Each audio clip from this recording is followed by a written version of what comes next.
se pode tirar do Marçal, né, nesse cenário todo, eu acho que é o grande mérito dele nessas eleições. O Marçal ele deixou escancarado uma coisa no país. Só a pessoa, se ela for anencefálica, ela não entende. Ou ela é anencefálica, ou ela é petista psolista. De duas uma.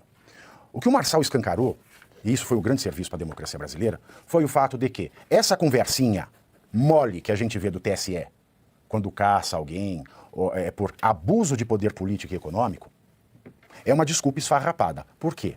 O que está na base da cassação pelo abuso de poder político e econômico? O que está na base é a disparidade de armas nas eleições. O que o Marçal deixou muito escancarado foi que nunca houve, e pelo sistema atual, nem haverá no Brasil, jamais paridade de armas. Exato. Primeiro porque com financiamento público, quem está no poder tende a se perpetuar no poder. Exato. Você não oxigena a democracia. Segundo, esse sistema de tempo de televisão é, da mesma maneira que o fundo eleitoral, tão vergonhoso e só serve para perpetuar no poder quem está no poder. E as únicas mudanças são aquelas permitidas por aqueles que estão no poder. São os donos do poder de Raimundo Faoro. Nada mudou. Isso. Terceiro, tem mais um ponto ainda. A questão do caciquismo partidário. Exato, perfeito. Porque o caciquismo partidário, ele também perpetua no poder quem nele está, ou só permite a entrada de aquele que está no poder permite. Desculpa te interromper. A confusão que está acontecendo agora com a direita decorre exatamente do caciquismo partidário do PL, que barrou o único candidato com problema com o Valdemar. Vamos esperar, vamos voltar para o Marçal. Não tô problema com o Valdemar, até gosto do Valdemar. O problema é que ele ter feito uma negociação e não ter permitido o Salles sair como cara, mas então, mas o Marçal ele deixou isso tudo escancarado. Ninguém ia parar para pensar nisso se não fosse o Marçal. Reparou? Sim. Ninguém ia pensar nisso. Porque aí o Nunes já estava praticamente eleito, não fosse o Marçal. E ninguém ia parar para pensar nesses três aspectos fundamentais. Fundo eleitoral, que foi uma invenção do STF, diga-se de passagem, não há na legislação, não há na Constituição, quando isso foi inventado, nada que determinasse a proibição do fundo privado. Mas já existiam essas duas outras coisas, que é o caciquismo e o tempo de televisão. E outra, a questão mais fundamental de todas é que, se é permitida a reeleição no Brasil, nunca vai existir condição paritária de concorrer em nenhum cargo. Porque você vai concorrer, você tem que parar de trabalhar. Você não consegue trabalhar e ser candidato. Não consegue. Agora, o deputado, o senador, o vereador, o deputado estadual, o prefeito, o governador e o presidente, quando está concorrendo à eleição, eles não estão trabalhando e estão ganhando o salário deles. O que é muito injusto. Isso é democrático? Nem a pau, Juvenal.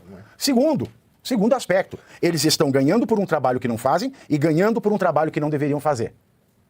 Mais ainda, eles têm... Hoje, porque os assessores hoje, você não tem assessor para assunto econômico, assunto jurídico, para redação de projeto de lei. Você tem equipe de corte e filmagem. Exato. A pessoa, por 4 anos, está fazendo material antecipadamente para usar na campanha. E ele, claro, já tem um status para mostrar no seu cardápio de que porque ele tem que ser eleito e não aquele sujeito novo. Então, se isso aqui é uma democracia, a democracia não existe. Se isso aqui é uma democracia não existe. E a candidatura do Marçal, existem críticas graves, mas eu acho que o grande serviço da candidatura do Marçal foi expor isso no Brasil. Nós não somos, nunca fomos e nem seremos uma democracia se a gente continuar com esse esquema. Ele mostrou que não tem como haver oxigenação das lideranças políticas no Brasil. E ele é bem claro, isso só está acontecendo comigo porque eu sou rico. É a desculpa que ele dá. Agora, quando você pega, desculpa estar interrompendo... Só mais uma coisa para completar, vou te devolver. E para completar todo este purê de bosta que eu acabei de descrever, para completar tudo isso, isso mostra que democracia é poder do povo. O povo pode eleger os seus representantes e pode querer se candidatar. Isso mostra que o povo não pode querer se candidatar, para isso ele depende de outro, e o povo, na verdade, pensa que pode eleger o seu representante, porque ele só pode dentre aqueles escolhidos. E, por fim, que poder o resta? O poder da crítica, da contestação, da opinião. E até nisso, o povo está lascado. A gente é um nazismo aqui disfarçado. Inclusive o Marçal apontou isso, ele disse, que tipo de democracia é essa em que você precisa de um partido, por que você não faz candidaturas independentes? Foi uma resposta muito boa dele, foi uma crítica. Então, e eu acho que mostrou a autonomia do povo. Ele levantou isso um pouco. Sim. Porque ele derrubou o sistema de apadrinhamento.